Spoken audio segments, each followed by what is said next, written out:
Good morning all of you. तो बेटा, जो हमने कल चैप्टर शुरू किया था parties and the party system in India, उसी में हम कुछ छोटे छोटे कुछ टॉपिक करेंगे। उसमें सबसे पहला है Shri Lal Bahadur Shastri. Shri Lal Bahadur Shastri was the country prime minister from 1964 to 66। लाल बहादुर शास्त्री देश के प्रधानमंत्री रहे लगभग 2 साल, 1964 से 1966। He participated in the freedom movement since 1930। उन्होंने भारत के स्वतंत्रता आंदोलन में भी हिस्सा लिया 1930 के बाद। After signing the Tashkent agreement, prime minister Lal Bahadur Shastri suddenly expired in Tashkent on 10 जनवरी 1966। 1965 के युद्ध के बाद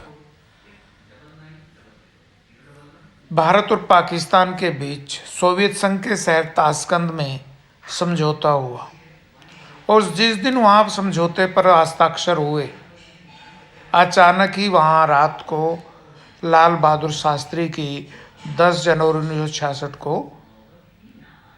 डेथ हो गई। ये बताया गया कि उनकी डेथ जो है वो हार्ट अटैक की वजह से हुई, लेकिन कई आलोचक जो है उसकी मौत का कारण कुछ और मानते हैं। कुछ लोगों का कहना है कि उनकी मेंटली प्रेशर के कारण, कि जो भारत और पाकिस्तान के बीच में जो समझौता हुआ है, भारत के लोग शायद उसको माने या ना माने, तो वो प्रेशर था, उसकी वजह से उनकी डेथ हुई। तो अनेक कारण जो है उसमें दिए जाते हैं। Second, Shrimati Indira Gandhi. After the death of prime minister Lal Bahadur Shastri, Shrimati Gandhi became the prime minister of India. Lal Bahadur Shastri की मृत्यु के बाद इंदिरा गांधी जो है वो देश के प्रधानमंत्री बनी। But there was a contest for prime ministership between Shrimati Indira Gandhi and Morarji Desai. परंतु प्रधानमंत्री पद के लिए 2 लोगों में मुख्य मुकाबला था। कांग्रेस में ही 2 लोग थे, इंदिरा गांधी और Morarji Desai. The contest was resolve through a secret ballot among Congress MPs. और इस जो विवाद था, इसको सुलझा लिया गया कांग्रेस के एमपीज में सीक्रेट वोटिंग के द्वारा, कि वहाँ कांग्रेस के एमपी किसको प्राइम मिनिस्टर चाहते हैं। Shrimati Gandhi defeated mister Morarji Desai by scouring the support of more than 2/3 of the Congress MPs. और गांधी ने मोरारजी देसाई को हराया। लगभग 1/3 एमपीज ने जो है वो श्रीमती गांधी के समर्थन में अपने वोट दिया, जिसके कारण जो है श्रीमती गांधी देश की प्रधानमंत्री बनी। Next, general election 1967। The result of 4 general election 1967 resulted the Congress at both the national and state levels. 1967 में जो 4th आम चुनाव हुआ, जो 4था आम चुनाव हुआ, उसमें सेंटर में तो कांग्रेस को बहुमत मिला, लेकिन कई राज्यों में कांग्रेस को बहुमत प्राप्त नहीं हुआ। Through the Congress scored a majority of seats in the Lok Sabha. Lok Sabha में कांग्रेस को मेजोरिटी मिली, but with its lowest tally of seats since 1952। परंतु उसके सदस्यों की संख्या 1952 के चुनाव के बाद पहली बार सबसे ज़्यादा कम थी। मतलब सबसे कम सीटें उसको 4थे आम चुनाव में पहले 3 चुनावों के मुकाबले कम मिली। Congress lost majority in 7 states. 7 राज्यों में भी कांग्रेस को हार का मुंह देखना पड़ा, उसको मेजोरिटी प्राप्त नहीं हुई। इन 2 other states defection prevented it from forming the government. 2 राज्यों में भी उसको दूसरे राजनीतिक पार्टियों में तोड़फोड़ करनी पड़ी अपनी सरकार बनाने के लिए। ठीक है। Next, the face Aaya Ram Gaya Ram, ये हरियाणा से जुड़ा हुआ है। आयाराम गयाराम का अर्थ है दल बदल। पार्टियों के जो लीडर थे वो कभी किसी पार्टी में कभी किसी पार्टी में, अपने लालच में उन्होंने पार्टियां जो है वो बदलते रहे, उसी को आयाराम गयाराम की संज्ञा जो है वो दी गई। The face Aaya Ram Gaya Ram signifies the concept of defection, ये दल बदल का एक कॉन्सेप्ट है। Defection has greatly affected the Indian political system, और इस आयाराम गयाराम के डिफेक्शन से भारतीय जो राजनीतिक सिस्टम है, राजनीतिक है, उस पर बड़ा प्रभाव पड़ा। Prime minister Morarji Desai had to resign in July 1979 as many members left the Janata party. 1977 के चुनावों में जनता पार्टी को बहुमत मिला था और मोरारजी देसाई देश के प्रधानमंत्री बने थे, लेकिन 2 साल के बाद ही अनेक लीडर जो है वो जनता पार्टी को छोड़कर चले गए। In January 1980 Haryana chief minister Bhajan Lal joined the Congress I by leaving the Janata Party along with 35 members. 1980 में हरियाणा के जो चीफ मिनिस्टर थे भजनलाल, उन्होंने जनता पार्टी को छोड़कर कांग्रेस को ज्वाइन कर लिया और अपने साथ जनता पार्टी के 35 मेंबर वो लेकर आए। Himachal Pradesh chief minister Shanta Kumar had to resign in February 1980 because of heavy defection. Himachal का एक उदाहरण है, वहाँ के मुख्यमंत्री शांता कुमार को रिजाइन करना पड़ा भारी तोड़फोड़ के कारण, दल बदल के कारण। ठीक है, तो बेटे अगले टॉपिक पे आ जाइए। Defection took place abundantly before and after the Lok Sabha election 1980 and it was all in favour of the Congress. कई पार्टियों में तोड़फोड़ हुई।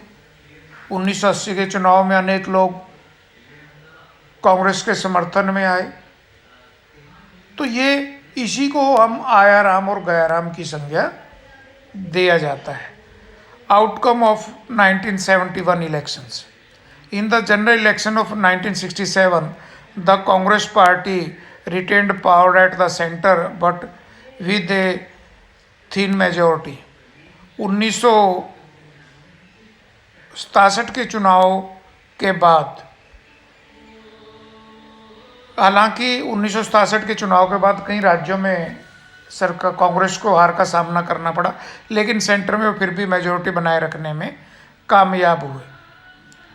Formal split of the Congress party took place in 1969। 1969 में कांग्रेस में विभाजन हुआ, कांग्रेस आई और सिंडिकेटों के बीच में। कांग्रेस 2 धड़ों में बट गई, एक सिंडिकेट और दूसरा इंदिरा गांधी के नेतृत्व में।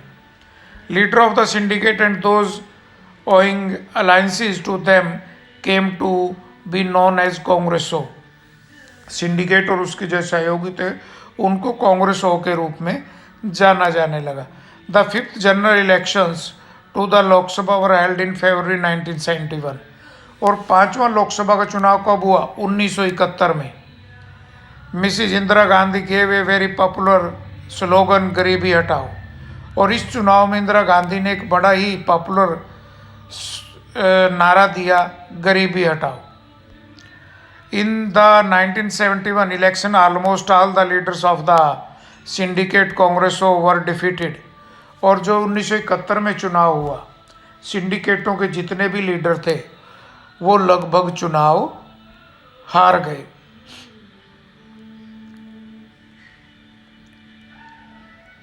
Indira Gandhi Congress won 352 seats with about 44% of the popular votes. Indira Gandhi के नेतृत्व में जो कांग्रेस थी उसने 352 सीटें जीती और लगभग 44% वोट उसने पूरे देश में हासिल की। Indira Gandhi Congress swept through all the state assembly elections held in 1972। और 1972 में जिन भी राज्यों में चुनाव हुए कांग्रेस पार्टी ने दूसरी पार्टियों का सफाया वहाँ पर स्टेट असेंबली में कर दिया। It was the restoration of the Congress party, और ये कांग्रेस की पुनर्स्थापना थी। एक प्रकार से जो 1967 के चुनाव में कई राज्यों में कांग्रेस की हार हुई थी, वो दोबारा से उन्होंने प्राप्त कर ली। सिंडिकेट, अगला टॉपिक है syndicate. After that of Pandit Jawaharlal Nehru, syndicate played a very important role in the Congress party. Nehru की मृत्यु के बाद सिंडिकेटों ने कांग्रेस पार्टी में महत्वपूर्ण भूमिका निभाई। Mister Lal Bahadur Shastri was elected as the leader of the Congress due to support from the syndicate. और लाल बहादुर शास्त्री को प्रधानमंत्री चुनने में सिंडिकेटों ने महत्वपूर्ण भूमिका निभाई थी। After the sudden death of Lal Bahadur Shastri, miss Indira Gandhi was elected the leader of the Congress parliamentary party and miss Morarji Desai was defeated. और उसी प्रकार लाल बहादुर शास्त्री की मृत्यु के बाद सिंडिकेटों की मदद से ही कांग्रेस को जो है वो प्रधानमंत्री बनाने में इंदिरा गांधी को सिंडिकेटों ने महत्वपूर्ण भूमिका निभाई और मोरारजी देसाई की हार हुई। Indira Gandhi became a leader of the Congress party because she was whole utterly supported by the syndicate. Indira Gandhi Congress की सुप्रीम लीडर बन गई क्योंकि सिंडिकेट को उसका समर्थन कर रहे थे। The syndicate had played an important role in formation of Mrs Gandhi first council of the ministers. और इंदिरा गांधी का जो पहला कैबिनेट था उसको बनाने में भी सिंडिकेटों ने महत्वपूर्ण भूमिका निभाई। Leader of the syndicate accepted Mrs Indira Gandhi to follow their advice. सिंडिकेटों की सभी लीडर एडवाइस को मानते थे, केवल इंदिरा गांधी को छोड़कर। But Mrs Indira Gandhi gradually started asserting the position within the government and the party.